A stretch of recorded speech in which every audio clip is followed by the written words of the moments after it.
Bonjour. Bonjour et bienvenue dans Femmes de Sport, la seule émission omnisport consacrée au sport féminin. Avec au programme du basket, du rugby, de l'athlétisme et du tennis de table et deux invités, Antoinette Nanadjimou et Laura Pfeffer. Mais avant d'en savoir plus sur nos invités, je vous propose le Tour de France en images, le Tour de France de Femmes de Sport.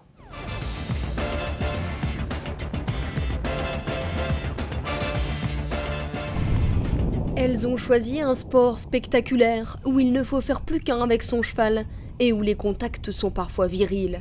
Margot, Valentine et Pauline pratiquent le horseball à Meurchin près de Lens. Elles sont même championnes de France élite cette année. Margot avec Bohemian Box et Valentine avec Unoria vont rejoindre l'équipe de France. Donc voilà, en fait, ma vie a été rythmée avec le hand et c'est difficile quand il n'y en a plus. Je suis un peu perdue et je me dis qu'il manque quelque chose. Comme je suis assez nerveuse, ça m'aide beaucoup à me défouler et je me rends compte que quand c'est les vacances ou qu'il n'y a pas d'entraînement, je m'énerve plus facilement. À 47 ans, elle l'avoue elle-même, ses meilleures années sont derrière elle. Pourtant, elle exclut de s'arrêter de courir. Tant que je pourrais courir, je courrais parce que je suis une vraie passionnée. Je ne suis jamais allée à reculons, j'y vais toujours avec énormément de plaisir. Je pense que le basket féminin est séduisant dans tous les sens du terme. Après, on a besoin que les médias s'intéressent à nous pour qu'ils soient vus par le plus grand nombre et qu'après les gens puissent se déplacer dans les salles. C'est après quand on voit ça une fois, on revient toujours.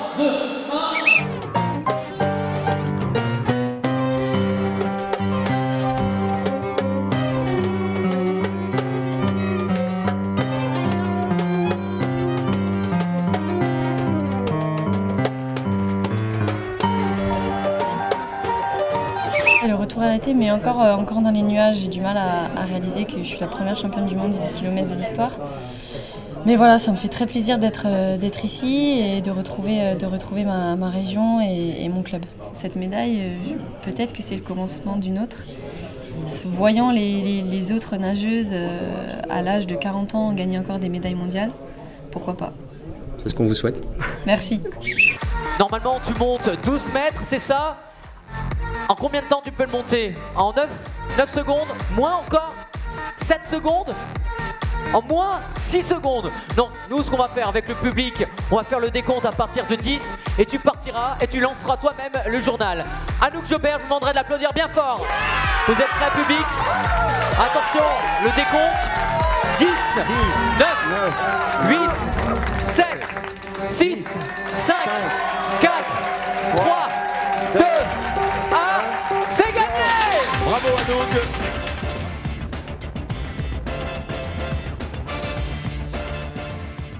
Ce zapping est également le vôtre. Si vous avez des images de sportives à nous envoyer, eh bien contactez-nous à l'adresse qui s'inscrit sur votre écran. Laura Pfeffer, bonjour. Bonjour. Donc vous êtes en équipe de France de tennis de table. Est-ce que vous avez un événement qui vous a marqué ces dernières semaines? Justement, la semaine dernière, c'était les championnats d'Europe de tennis de table. Et j'ai été très marquée par la victoire de la Roumaine Elisabeta Samera, qui a gagné contre des Chinoises naturalisées européennes, et ce qui est assez rare en tennis de table. Donc, pour le noter, oui, c'est vrai. Antoinette Nanadjimou, bonjour. Vous êtes quadruple championne d'Europe d'épreuves combinées. Je ne suis pas très fort en athlétisme. Expliquez-moi ce que sont ces épreuves combinées. En fait, je suis championne d'Europe, double championne d'Europe d'heptathlon et de pentathlon, qui sont deux choses différentes, puisque heptathlon c'est l'été et pentathlon c'est l'hiver. Donc il y a cette épreuve l'été, donc le 100 mètres haies, le 100 en hauteur, le lancer de poids, le 200 mètres, et la deuxième journée on a le 100 en longueur, le javelot et le 800 mètres. Et pour le pentathlon, c'est sur une journée? C'est sur une journée, c'est 5 épreuves, c'est un 60 mètres haies, 100 en hauteur, lancer de poids, longueur et 800 mètres. Et justement, cet été, vous avez eu un petit problème de santé, ça va mieux aujourd'hui? Oui, ça va mieux, tout va bien. J'ai pris mon temps, je me suis bien reposée, donc ça va. Justement, comment on occupe son temps cette période? Est-ce qu'on regarde la compétition et les championnats du monde qui se sont déroulés cet été, ou au contraire, on essaie de passer à autre chose, de préparer la saison suivante? Comment ça se passe? En fait, c'était un peu dur parce que je voulais vraiment faire ces championnats du monde puisque je m'étais bien préparée. C'est vrai que... En plus, Pékin, vous connaissez, vous étiez... Ouais, j'étais déjà à Pékin en 2008. Et là, je voulais y retourner quand même parce que je pense que j'aurais fait une bonne prestation. Malheureusement, la vie fait qu'il y a des trucs qui arrivent et on ne peut pas y aller. Donc, je suis restée à la maison. C'était dur, mais j'ai fait autre chose. J'ai visité Paris. Autre chose. J'ai visité Paris, c'est un truc que j'ai pas l'habitude de faire. J'ai visité Paris, je suis allée à Londres, je suis allée partout. Et j'ai pas regardé l'athlé parce que je pouvais pas. C'était trop dur. C'était trop dur. Laura, vous avez vécu des périodes de blessures ou pas? Oui, l'année dernière, j'étais blessée au dos. Ça m'a empêché de participer à quelques compétitions, à des sélections, et c'est vrai que c'est difficile à vivre. Hein. C'est difficile à vivre. Alors, toutes les deux, vous avez quelque chose en commun. Vous êtes toutes les deux à l'INSEP, l'Institut national du sport et de l'expertise et de la performance. C'est un atout de travailler, de s'entraîner à l'INSEP. Vous êtes interne, c'est ça? Oui, voilà, je suis interne depuis 3 ans. C'est sûr que c'est super d'être là-bas. Il y a tout sur place. Je pense que c'est une des meilleures structures européennes. Tout est fait pour nous, pour le sportif, et ça, c'est quand même très rare de trouver ça. Mais on n'est pas un petit peu noyé, parce que je sais qu'il y a 850 athlètes, 450 internes, 850 athlètes qui s'entraînent. On n'est pas noyé, c'est cool, c'est sympa. Non, c'est sympa, parce que nous, c'est comme si c'était une petite famille, en fait. On vit dans un petit village, on s'entraîne, on y vit, on étudie sur place, donc...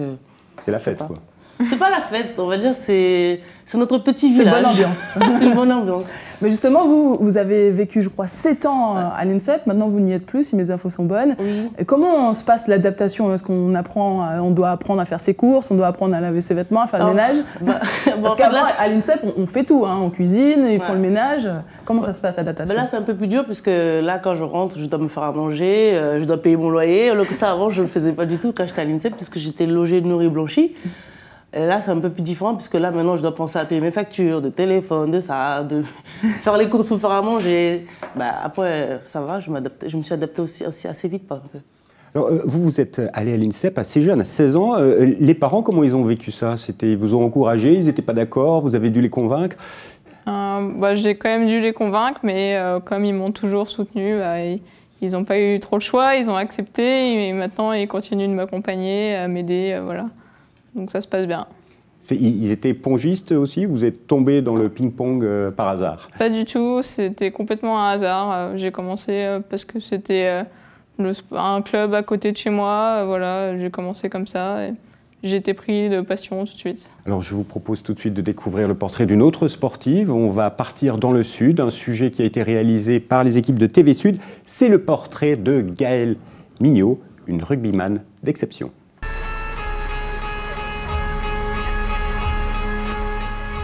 J'ai 28 ans, je suis originaire de Dordogne, un petit village qui s'appelle Cubjac, à côté de Périgueux. J'ai commencé le rugby à l'âge de 7 ans.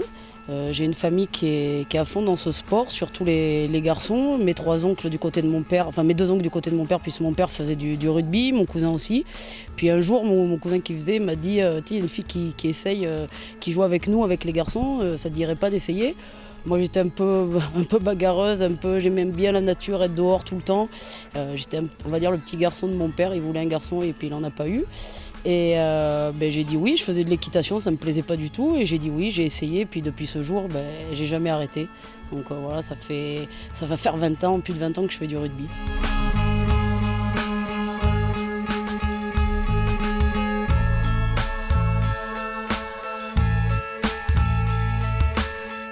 Gaëlle, c'est une joueuse exceptionnelle. Il n'y a pas de joueuse souvent comme ça par équipe. On a la chance d'avoir Gaëlle, on a la chance d'en avoir, je dirais, 2 autres qui sont aussi d'un niveau exceptionnel. Donc tout ça dans la même équipe, effectivement, ça fait une équipe extrêmement forte. Pour Gaëlle particulièrement, c'est d'un point de vue joueuse, c'est une des leaders sur le terrain. D'un point de vue capitaine, c'est leader du terrain et du vestiaire.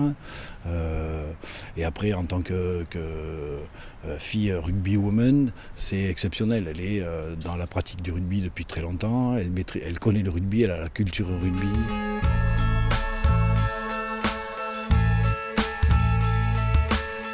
Je suis une battante, je pense que ça fait partie de mes qualités. Je lâche jamais rien. Quand j'ai un objectif, je me donne tous les moyens nécessaires pour aller au bout, même si des fois ça ne marche pas forcément tout le temps. Et un défaut, c'est que je suis exigeante avec moi et donc du coup je suis exigeante avec les autres. Et des fois, c'est vrai que tout le monde n'a pas les mêmes objectifs et tout le monde n'a pas forcément envie d'aller au plus haut niveau et tout ça, ou de s'entraîner tous les jours. Et moi, voir une fille qui n'a pas envie de venir à l'entraînement ou quoi, des fois ça ça m'agace un peu, donc il faut que j'arrive à me tempérer là-dessus. J'essaye de leur apporter mon expérience, j'essaye de leur apporter mon envie, ma détermination et leur montrer que c'est pas parce qu'on a gagné un titre qu'il faut s'arrêter là, il faut toujours en vouloir plus. Voilà, il y a de super choses à vivre en équipe de France, il y a des petites jeunes qui ont d'énormes potentiels et qui ne prennent pas compte de leur potentiel, donc j'essaye de les amener vers là, leur dire il n'y a que par le travail que ça marche, il faut faire des fois quelques sacrifices, mais après les moments qu'on vit ils sont inoubliables, donc voilà, j'essaye de les orienter vers là.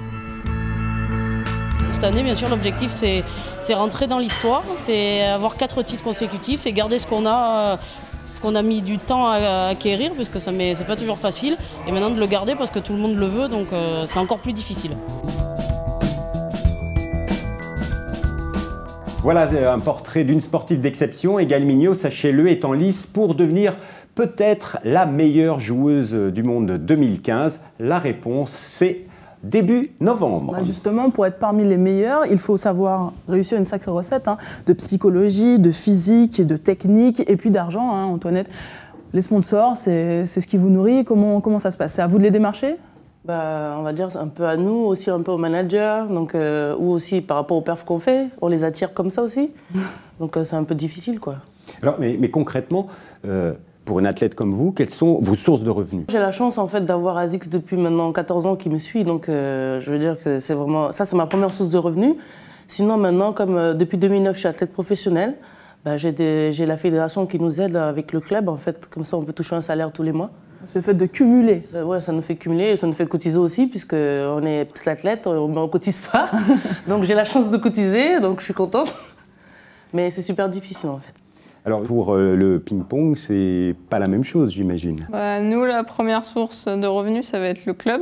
Quand on a la chance de pouvoir jouer, avoir un contrat professionnel et jouer dans les divisions de pro. Mais ça reste quand même assez faiblard pour vivre, surtout quand on est une fille. C'est des petits salaires, c'est de l'ordre du SMIC, moins, plus. C'est quoi l'ordre d'idée des salaires que peuvent toucher des joueuses dans des clubs? Les meilleures joueuses dans les clubs peuvent toucher plus du SMIC, mais on parle vraiment du top du top. Après, ça descend quand même assez vite. Et après, ça peut être aussi remboursé sur facture, tout ça. Donc, on cotise pas non plus forcément pour la retraite, c'est pas facile. Une vie de sacrifice. Et d'ailleurs, vous, pour financer, vous avez fait appel au crowdfunding. Qu'est-ce que c'est? Racontez-nous la démarche. En fait, donc ça s'appelle le financement participatif. La démarche est en fait sur un site dédié à ça qui s'appelle Fosbury. J'ai fait une campagne en fait en me présentant, mon projet, voilà, à travers une vidéo, à travers du texte. C'était quoi votre projet d'ailleurs? Alors mon projet, c'est de me qualifier aux championnats du monde en février qui se dérouleront à Kuala Lumpur. Et pour ça, j'ai besoin de participer à des étapes du circuit mondial. Et pour ça, des fois, je vais devoir me les financer, puisque la fédération ne peut pas le faire pour tout le monde. Donc voilà, le projet, c'était de demander à mes supporters, à des gens qui découvrent le tennis de table ou à des pongistes, de m'aider à me financer. Donc ça part de petites sommes à 10 € jusqu'à... j'ai eu des donateurs pour 500 €. Donc voilà. Donc si j'ai bien compris, on gagne moins que le SMIC et pourtant il faut financer sa carrière, c'est ça. C'est toute la difficulté de la chose. Par contre, en athlète, pour le coup, vous ne financez pas les déplacements. On a cette chance là, en fait, que c'est la Fédé. Quand on va en compétition, en fait, c'est la Fédé qui paye tout, les déplacements, l'hôtel. En fait, nous, on n'a pas à penser à tout ça. Donc c'est ça, on a la chance comparé au tennis de table. Mais je trouve ça un peu dommage. Les meetings aussi, finalement. Les meetings aussi. En fait, on doit payer, ensuite on se fait rembourser en fait après. Donc parce que c'est un sport majeur, l'athlétisme, il y a des facilités, il y a une habitude, alors que dans le ping-pong... En fait, c'est pas attribué à tous les athlètes. Certains athlètes sont dans le même cas que les pongistes, donc c'est un peu difficile. Il faut vraiment aimer son sport, en fait. Mais ça a marché. Tu as récupéré l'argent, plus même que tu souhaitais. J'ai réussi à arriver à 114%. Donc en fait, j'avais demandé 2500, j'ai obtenu 2850. Alors pour moi, c'était une grande surprise. Parce qu'au début, je ne savais pas trop où j'y allais, aucune pongiste n'avait fait ça. Et finalement, ça a été plutôt une grande réussite. Et donc, je remercie vraiment tous les supporters qui m'ont aidé. Et ça a permis de développer d'autres contacts aussi Exactement. Ça m'a permis d'avoir un nouveau contact. J'ai trouvé un nouvel équipementier une nouvelle marque pour financer mon matériel, puisque les raquettes, ça coûte cher également. Voilà, et alors pour être complet sur le crowdfunding de sportifs, et si vous voulez peut-être soutenir des sportives, sachez qu'il y a Fosbury, mais aussi Sponsorize Me et WePlaySport. Vous connaissiez ces plateformes? Je connais que Sponsorize Me, puisque j'ai un ami, Gaël Guérin, le décathlonien, qui a fait appel à ça. Et si on parlait de basket un peu maintenant? Eh bien, d'accord, on va tout de suite plonger dans le basket en images. La saison de basket a commencé, ça a commencé par une grande fête, c'était l'Open de la Ligue de basket féminine. C'était à Coubertin, nous y étions, à la rencontre des acteurs de ce sport. 7 matchs en 2 jours, c'était le programme proposé à Coubertin par l'Open de la Ligue féminine de basketball. Pour cette grande fête du basket, le public était venu en nombre et pour certains, c'était la découverte du haut niveau.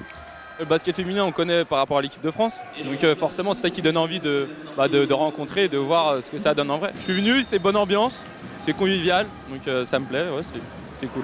Une fête pour le public et un jour important pour les joueuses et les entraîneurs comme Valérie Garnier qui observait les matchs en tribune avec sa double casquette d'entraîneur et de sélectionneur.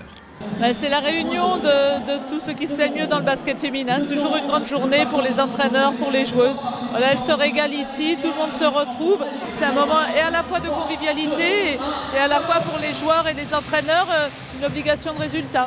L'obligation de résultat, cela passe également par des moyens financiers. Si les clubs français ont pu se professionnaliser ces dernières années, les joueuses pro évoluant en France forcent l'admiration de nombreux techniciens. Je pense qu'en basket, on a un des championnats les plus relevés d'Europe. En termes de salaire, on est loin des salaires du basket masculin et de toute façon que ce soit dans tous les sports co, c'est pareil. Mais voilà, mais après oui, c'est clair que c'est des filles qui sont professionnelles. Je retire mon chapeau parce que c'est plus dur d'être sportive que sportif. Et le haut niveau, c'est énormément de sacrifices, beaucoup d'heures d'entraînement et pour celles qui font basket et études, notamment moi, je suis en Master 2, donc c'est énormément de sacrifices, c'est beaucoup d'investissement, d'organisation surtout, sur le plan sportif et sur le plan intellectuel. Il faut vraiment être investi du début jusqu'à la fin. Cet investissement mérite une véritable reconnaissance par les médias et le public. D'autant plus que cette année, le championnat sera à suivre absolument. Parole de président. J'encourage effectivement tout le monde de voir les matchs féminins parce qu'on va avoir un championnat très intéressant. Bourges ne domine plus comme il dominait auparavant. Il y a Montpellier qui est derrière, il y a Villeneuve d'Ascq, il y a l'équipe de Lyon, on vient de le voir, qui est également une équipe qui est en devenir. Donc je crois que vraiment c'est un championnat qui va être très intéressant et on ne peut pas dire qui sera champion cette année. Maintenant, à vous d'aller dans les salles et pour les résultats, ils sont sur Femmes de Sport. Même dans les sports professionnels, il faut préparer sa reconversion. Antoinette, vous aussi, vous connaissez cette contrainte d'allier sport et études? Oui, je le connais depuis, on va dire, 2013, puisque après les Jeux Olympiques, après les Jeux de 2008, en fait. Oui. J'avais eu mon examen, mon bac et tout, j'ai fait un DUT, j'ai eu mon DUT. Après, j'ai décidé d'arrêter des études pour me consacrer qu'au sport. Ensuite, en 2013, j'ai décidé de reprendre mes études, puisque je ne pouvais pas rester comme ça sans rien faire. Je m'ennuie un petit peu. À autre chose, on se libère l'esprit. C'était bien de penser à autre chose parce que penser que sport, j'y arrivais pas, donc je suis retournée à l'école. C'était super dur puisque mes cours ils n'étaient pas aménagés puisque j'étais à l'extérieur de l'INSEP, je n'étais pas à l'INSEP. Oui, parce qu'à l'INSEP, il y a des cours dans l'INSEP qui sont aménagés aux horaires d'entraînement. Mais c'est pas tous les cours, évidemment. Il n'y a pas toutes les filières, donc il y avait pas. J'ai fait le commerce à l'INSEP. J'ai eu mon examen, mais moi, j'étais pas trop attirée par le commerce. Je voulais faire de la mode, donc j'ai dit. De la mode? Oui. C'est-à-dire? En fait, je me suis inscrite en école de styliste modéliste, en fait, pour apprendre mon futur métier, parce que c'est un truc qui m'a toujours attirée. Après, j'ai fait autre chose pour pouvoir faire mon sport. Donc, dans 5-10 ans, on aura des collections Antoinette Nanadjimou. Peut-être. Si tout va bien. Chounana, comme on vous surnomme. Voilà. Laura, tu as bien entendu, il ne faut pas abandonner les études, c'est important, même psychologiquement pour la compétition.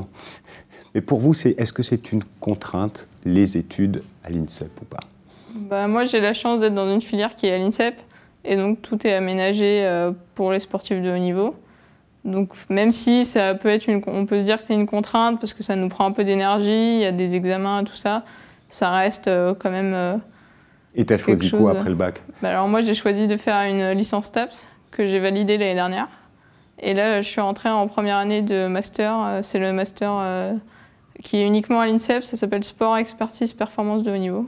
Et pour l'instant, ça se passe très bien. Qu'est-ce que vous souhaitez faire de toutes ces études alors? Moi, depuis toujours, je souhaite m'orienter dans l'entraînement et la préparation physique, rester dans le milieu du sport, c'est encadrer des jeunes, c'est ce qui m'intéresse.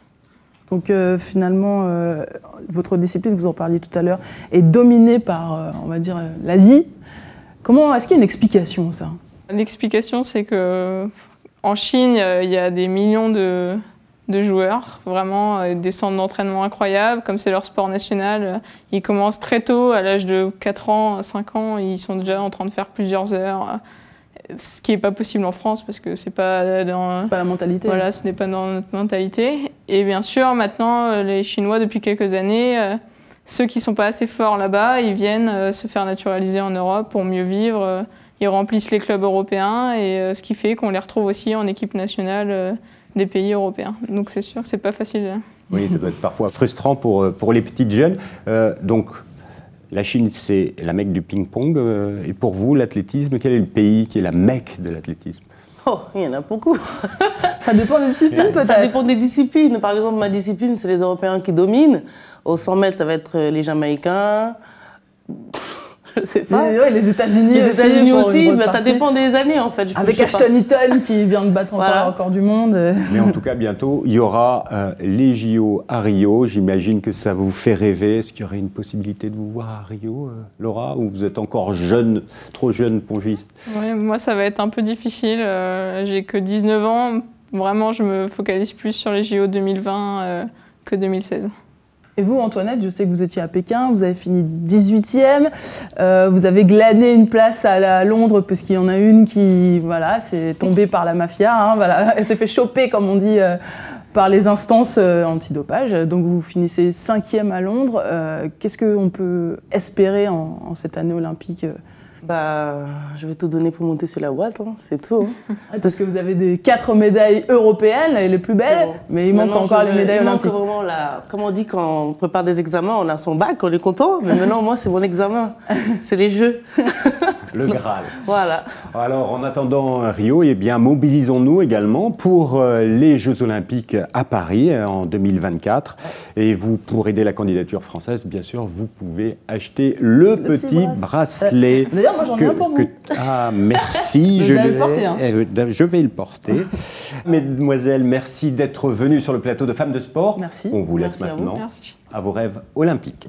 Maintenant, sortez cahier et stylo, parce que voilà Florian pour l'agenda de Femmes de Sport.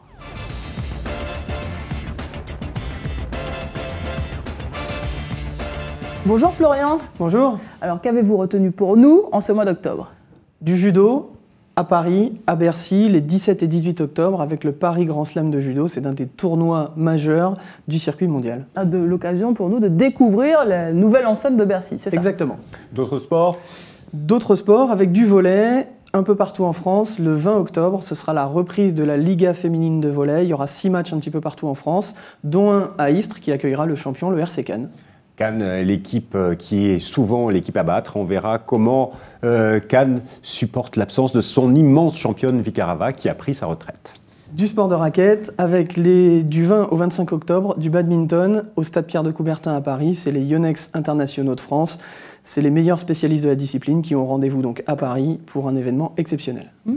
Autre chose? Autre chose, avec du squash dans le même temps, donc du 21 au 24 octobre à Créteil, dans le Val-de-Marne. C'est le tournoi international féminin, c'est un peu la même chose avec les meilleurs spécialistes du squash qui seront réunis à Créteil. Alors si tu parles de raquettes, il y a forcément du tennis. Il y a du tennis, du 24 octobre au 1er novembre, plutôt en fin de mois du coup. Ce sera dans la Vienne, à Poitiers, pour les internationaux de la Vienne, avec un tournoi ITF, un prize money de 100 000 $ à la clé. Je crois me souvenir qu'il y a une équipe de France de football féminin quelque part.